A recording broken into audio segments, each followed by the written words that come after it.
जिनके कमेंट्स मुझे यहाँ पर नजर आए हैं, आइए सारे के सारे लोग जल्दी से यहाँ पर मौजूद हो जाइए और मुझे बताइए क्लास में हम लोग कहाँ तक पहुंचे थे। आपकी पढ़ी की क्लास शेड्यूल थी, लगी हुई थी, लेकिन वो नहीं हो पाई, तो उसके लिए माफी चाहते हैं जी, आपकी पढ़ी की क्लास नहीं हो पाई है। एक्चुअली मेरा कोई फैमिली फंक्शन में गया हुआ था, विवाह आप जानते हैं आजकल विवाह का सीजन चल रहा है, तो यहाँ पे पूरी रात सो नहीं पाया, तो बिल्कुल भी सोया नहीं था, 12 बजे क्लास लगी हुई थी, तो मैंने सुबह 8 बजे वाली क्लास ली किसी तरीके से, लेकिन उसके बाद हिम्मत नहीं हो रही थी क्लास लेने की, फिर बहुत ज़्यादा दर्द कर रहा था, इसलिए आई थॉट कि मैं कुछ 1 घंटे सो लेता हूँ और ताकि आपकी ये वाली जो क्लास है उसको आराम से हम कंप्लीट कर लें, ठीक है। माफी चाहेंगे भाई, कभी-कभी अनप्लान्ड से ऐसे कुछ अपने साथ प्रॉब्लम्स हो जाती हैं कि जहाँ पे जिनको हम अवॉइड नहीं कर सकते, हालांकि मेरा जाने का कोई प्लान नहीं था, मुझे जाना पड़ा और जाना पड़ा और रुकना भी पड़ा, इस चक्कर में सारी सारी गड़बड़ हो गई और अभी तो शाम तक की क्लासेस है, बस 1 डेढ़ घंटा जो अभी क्लास का टाइम था, बस वही टाइम मिला थोड़ा सा रेस्ट करने के लिए, तो मैंने थोड़ा सा रेस्ट कर लिया, क्योंकि सोएंगे नहीं, सोते नहीं तो ज़्यादा तबीयत खराब हो जाती है, इस वजह से। दोस्तों आप जानते हैं कि हमने शुरू किया था अपना वैदिक पीरियड, हम पढ़ रहे थे वैदिक काल के बारे में, वैदिक पीरियड के बारे में और वैदिक पीरियड में वैदिक काल में हम लोग बात कर रहे थे अबाउट द वैदिक लिटरेचर, बात कर रहे थे वैदिक साहित्य के बारे में। और आप जानते हैं मैंने आपको बताया था वैदिक लिटरेचर में हम इंक्लूड करते हैं अपने वेदों को, वेदों के ब्राह्मण ग्रंथों को, उपनिषदों को और आरण्यकों को। हम वेदों की बात कर रहे थे, चलिए कंटिन्यू करते हैं। दिस इज वैदिक पीरियड, ये है वैदिक काल, वैदिक पीरियड या वैदिक काल 1500 ईसा पूर्व से लेके 300 ईसा पूर्व तक का पीरियड, ये कहलाता है वैदिक पीरियड, वैदिक काल, जिसमें वैदिक लिटरेचर में हम बात कर रहे थे अपने वेदों के बारे में। तो सबसे पहला सबसे प्राचीनतम वेद हमने डिस्कस कर लिया था, व्हिच वाज ऋग्वेद, हमने बात कर ली थी ऋग्वेद के बारे में, और अब ऋग्वेद की बात, और अब ऋग्वेद की बात हम बात करेंगे, और सेकंड वेदा लिखेंगे सामवेदा, सेकंड इज सामवेदा या सामवेद। दोस्तों ध्यान रखेंगे सामवेद बना है साम शब्द से, साम का अर्थ होता है गायन, सिंगिंग, और ध्यान रखेंगे सामवेद में ऋग्वेद के वो मंत्र हैं जिनका उच्चारण नहीं किया जाता बल्कि जिनका गायन किया जाता है। लिखेंगे it has those mantras of Rigveda, लिखेंगे it has those mantras of Rigveda which are not recited, which are not recited but sung। लिखेंगे इसमें ऋग्वेद के वो मंत्र आते हैं जिनका उच्चारण नहीं बल्कि गायन किया जाता है, इसमें ऋग्वेद के वो मंत्र हैं जिनका उच्चारण नहीं बल्कि गायन किया जाता है। कहने का मतलब गाए जाने वाले मंत्र या गाई जाने वाली ऋचाओं का ही संकलन सामवेद में किया गया है, और क्योंकि इसमें मंत्रों का गायन होता है उच्चारण नहीं, इसलिए Samaveda is known as father of Indian music. Samaveda को ही भारतीय संगीत का जनक माना जाता है, Samaveda considered as the father of Indian music, Samaveda को भारतीय संगीत का जनक माना जाता है। और ध्यान रखेंगे first description of 7 musical notes, first description of 7 musical notes also found from Samaveda. लिखेंगे संगीत के 7 स्वरों का प्रथम उल्लेख, संगीत के 7 स्वरों का प्रथम उल्लेख भी सामवेद से ही प्राप्त हुआ है, और हम सब जानते हैं संगीत के 7 स्वरों के हैं सा रे गा मा पा धा नी। संगीत के इन 7 स्वरों का सबसे पहला डिस्क्रिप्शन, सबसे पहला उल्लेख सामवेद से ही मिलता है।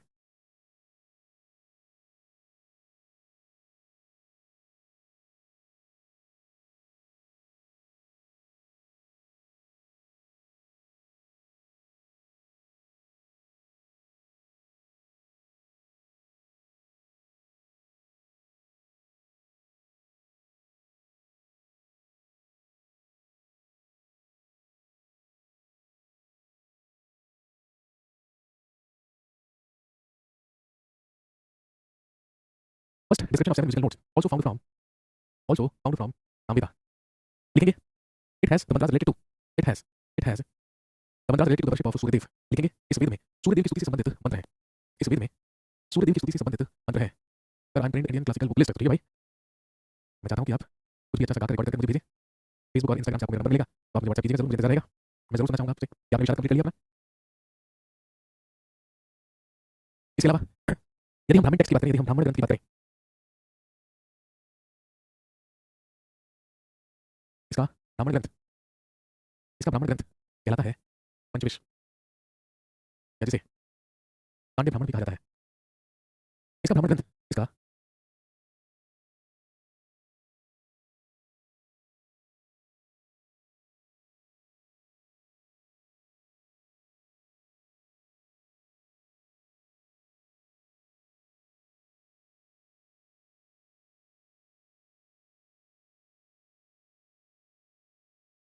इसका ब्राह्मण टेक्स्ट या ब्राह्मण ग्रंथ कहलाता है पंचविश ब्राह्मण या पंचविश, जिसे पांड्य ब्राह्मण भी कहा जाता है। लेकिन the person who sings the mantras of Samaveda, the person who sings the mantras of Samaveda is known as Udgata. वह व्यक्ति जो सामवेद के मंत्रों का गायन करता है वह उद्गाता कहलाता है, उसे उद्गाता कहते हैं। सामवेद का उपवेद कहलाता है गंधर्ववेदा, गंधर्ववेद, सामवेद का उपवेद कहलाता है गंधर्ववेद। और ध्यान देंगे इसके प्रवर्तक फाउंडर माने जाते हैं नारद, इसके प्रवर्तक माने जाते हैं नारद। नारद का नाम सबने सुना होगा, देवर्षि नारद।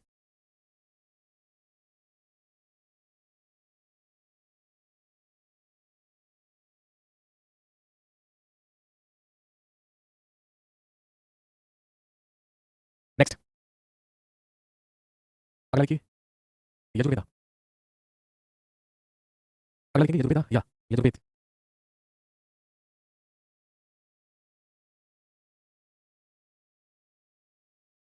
अगला होता है यजुर्वेदा या यजुर्वेद, और दोस्तों ध्यान रखेंगे यजुर्वेद बना है यजु शब्द से, ये बना है यजु शब्द से, और यजु का अर्थ होता है यजना या यज्ञ। यजुर्वेद बना है यजु शब्द से या यज्ञ शब्द से।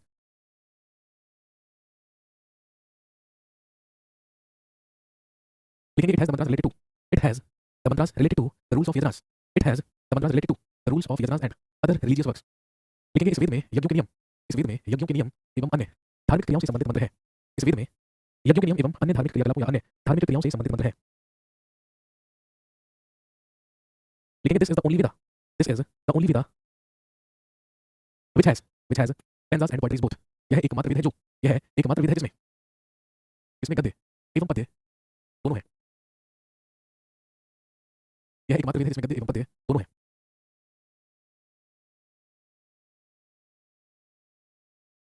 इट हैज टू ब्राह्मण टेक्स्ट,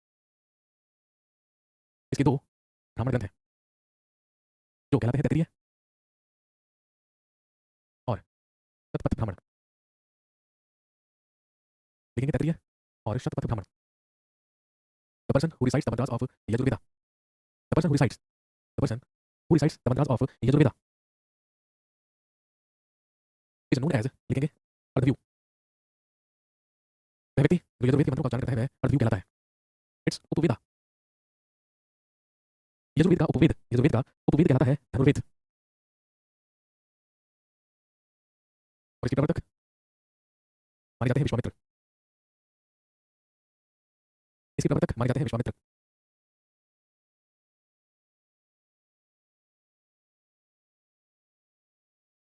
इसके अलावा ध्यान रखेंगे राजसूय यज्ञ और वाजपेयी यज्ञ का प्रथम उल्लेख, राजसूय यज्ञ और वाजपेयी यज्ञ का सबसे पहला डिस्क्रिप्शन, सबसे पहला उल्लेख भी हमें यजुर्वेद से ही मिलता है।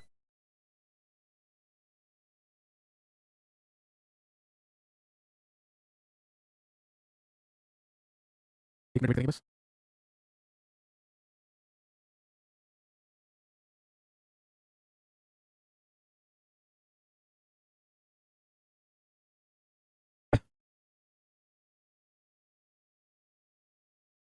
राजसूय यज्ञ और वाजपेयी यज्ञ इन दोनों का सबसे पहला डिस्क्रिप्शन, सबसे पहला उल्लेख भी यजुर्वेद से मिलता है, क्योंकि यजुर्वेद तो बना ही यजु शब्द से, जिसका मतलब ही क्या होता है, यज्ञ होता है। तो मैंने लिखा था वो गायब हो गया, कोई नहीं, आपने नोट कर लिया होगा, किसी का कुछ रह गया तो बता दीजिए। इसके बाद,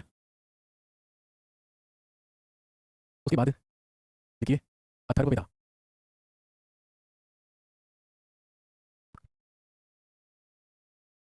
इसके बाद लिखिए अथर्ववेदा। लिखेंगे this is the newest Veda among all. लिखेंगे यह सभी वेदों में नवीनतम है, यह सभी वेदों में नवीनतम है। और ध्यान रखेंगे इसी को ब्रह्मवेद या श्रेष्ठ वेद भी कहा जाता है, इसी को ब्रह्मवेद या श्रेष्ठ वेद भी कहा जाता है। और यदि हम अथर्ववेद के नाम के बारे में बात करें या नाम की चर्चा करें तो ध्यान रखेंगे अथर्ववेद को नाम अथर्व ऋषि से मिला है, अथर्व ऋषि के नाम पर ही इस वेद को नाम दिया गया है, इस वेद को नाम मिला है अथर्ववेद। अथर्ववेद में 20 अध्याय, आप कह सकते हैं चैप्टर्स। अथर्ववेद में 20 अध्याय है, 20 चैप्टर्स हैं, लगभग 731 हाइम्स या सूक्त है और लगभग 6000 मंत्रास, लगभग 6000 मंत्र है। अथर्ववेद में 20 अध्याय, 731 सूक्त और लगभग 6000 मंत्र है। और ध्यान रखेंगे ये मंत्र है संबंधित किससे? वशीकरण, हिप्नोटिज्म, भूत प्रेत, वशीकरण, भूत प्रेत, जादू टोना एवं औषधियां। वशीकरण, भूत प्रेत, जादू टोना और औषधियों से संबंधित मंत्र अथर्ववेद में संकलित किए गए हैं।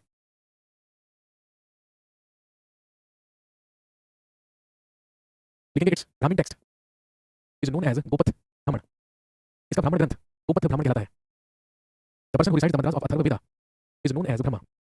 वह व्यक्ति जो अथर्ववेद के मंत्रों का उच्चारण करता है वह ब्रह्मा कहलाता है। और यदि इसके उपवेद की बात करें तो ध्यान रखेंगे इसका उपवेद कहलाता है शिल्पवेद। इसका उपवेद कहलाता है शिल्पवेद, जिसके फाउंडर, प्रवर्तक माने जाते हैं विश्वकर्मा। इसके प्रवर्तक माने जाते हैं विश्वकर्मा।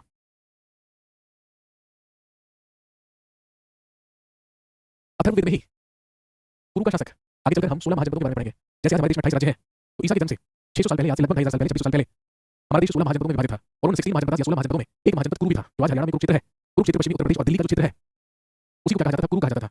और ध्यान रखेंगे अथर्ववेद में कुरु का राजा परीक्षित को बताया गया है, जिसे जिसे मृत्युलोक, जिसे मृत्युलोक का देवता माना जाता है, जिसे मृत्युलोक का देवता माना जाता है। इसके अलावा और दो महाजनपद, और दो महाजनपदों का उल्लेख अथर्ववेद में मिला है, एक तो अंग का और एक मगध।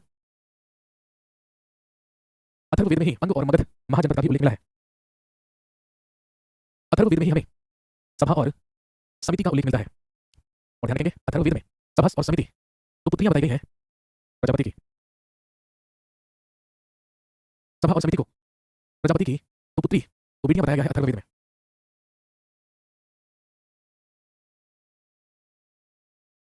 नोट कीजिए, सर जी, कर्ण भी तो अंग देश का राजा था ना? जी हाँ, बिल्कुल, इसीलिए कर्ण को अंगराज कहा जाता था। दुर्योधन के द्वारा ही अंग का राज सौंपा गया था कर्ण को, तो वो कहलाता था अंगराज।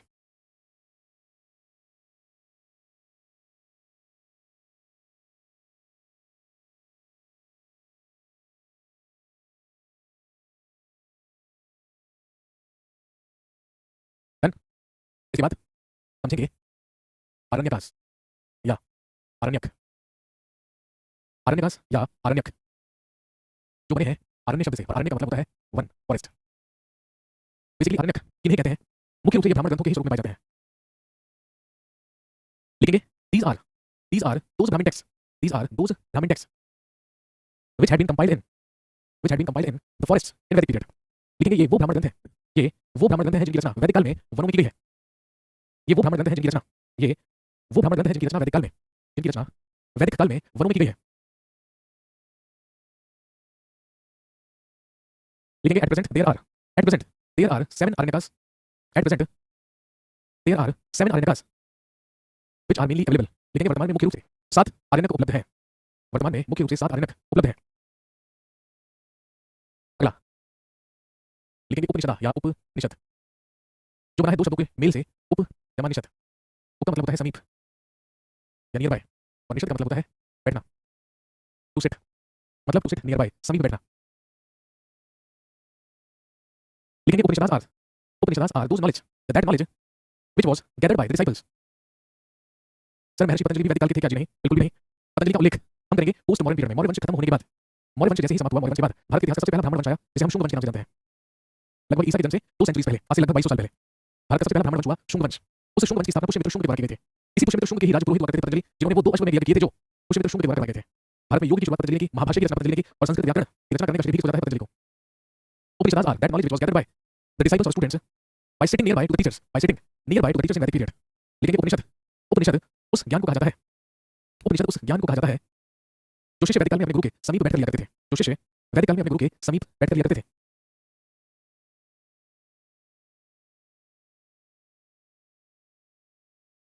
लिखेंगे, देयर आर टोटल 108 उपनिषदास। लिखेंगे, उपनिषदों की कुल संख्या 108 है, इन विच 12 आर रिकॉग्नाइज्ड, या जिसमें 12 प्रमाणित है, जिसमें 12 प्रमाणित है।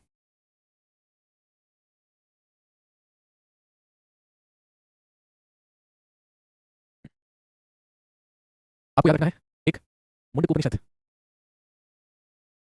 मुंडकोपनिषद इसलिए याद रखेंगे क्योंकि मुंडकोपनिषद से ही लिया गया है, लिए गए हैं शब्द सत्यमेव जयते। एक लिखेंगे, मांडूकोपनिषद।